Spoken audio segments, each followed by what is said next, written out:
আপনাদের TikTok ID ঠিক আছে কিনা কিভাবে চেক করবেন চলুন আমি দেখিয়ে দিচ্ছি। ওই অপশনটিতে যদি আপনাদের টিকটক আইডি যদি কোনো প্রবলেম থাকে তাহলে কিন্তু কখনোই আপনাদের ভিডিও ভাইরাল এবং কি ফর ইউতে যাবে না। তো কিভাবে চেক করবেন চলুন আমি দেখিয়ে দিচ্ছি। প্রথমে আপনাদের টিকটক অ্যাপসটি ওপেন করবেন। ওপেন করার পরে উপরে থ্রি ডট নামে একটি অপশন আছে, এইখানে একটা ক্লিক করবেন। নিচে সেটিংস অ্যান্ড প্রাইভেসি নামে একটি অপশন আছে, এইখানে একটা ক্লিক করবেন। ক্লিক করার পরে একটু নিচে আসবেন। নিচে আসার পরে এই যে হেল্প সেন্টার নামে একটি অপশন আছে, এইখানে একটা ক্লিক করবেন। ক্লিক করার পরে এই যে দেখেন সেফটি সেন্টার নামে একটি অপশন আছে, এইখানে একটা ক্লিক করবেন।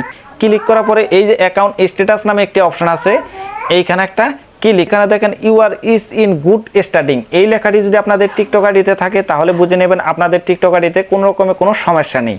তো এর বদলে যদি এখানে কমেন্ট ভাইলেশন অথবা ভিডিও ভাইলেশন অথবা ফার্স্ট ওয়ার্নিং যদি থাকে, এতে করে কিন্তু আপনাদের টিকটক আইডিটা টিকটক কোম্পানি কিন্তু ব্যান করে দিতে। এই প্রবলেমগুলি যদি সলভ করতে না পারেন আমার কাছাকাছি যারা আছেন আমার কাছে চলে আসতে পারেন, অথবা দূর থেকে যারা আসতে পারবেন না হোয়াটসঅ্যাপের মাধ্যমে স্ক্রিন শেয়ারের মাধ্যমে কিন্তু আমার দ্বারা এই প্রবলেমগুলি সলভ করে নিতে পারেন। তো আশা করি বুঝতে পেরেছেন। যদি ভিডিওটি ভালো লাগে অবশ্যই লাইক কমেন্ট শেয়ার করে দিবেন।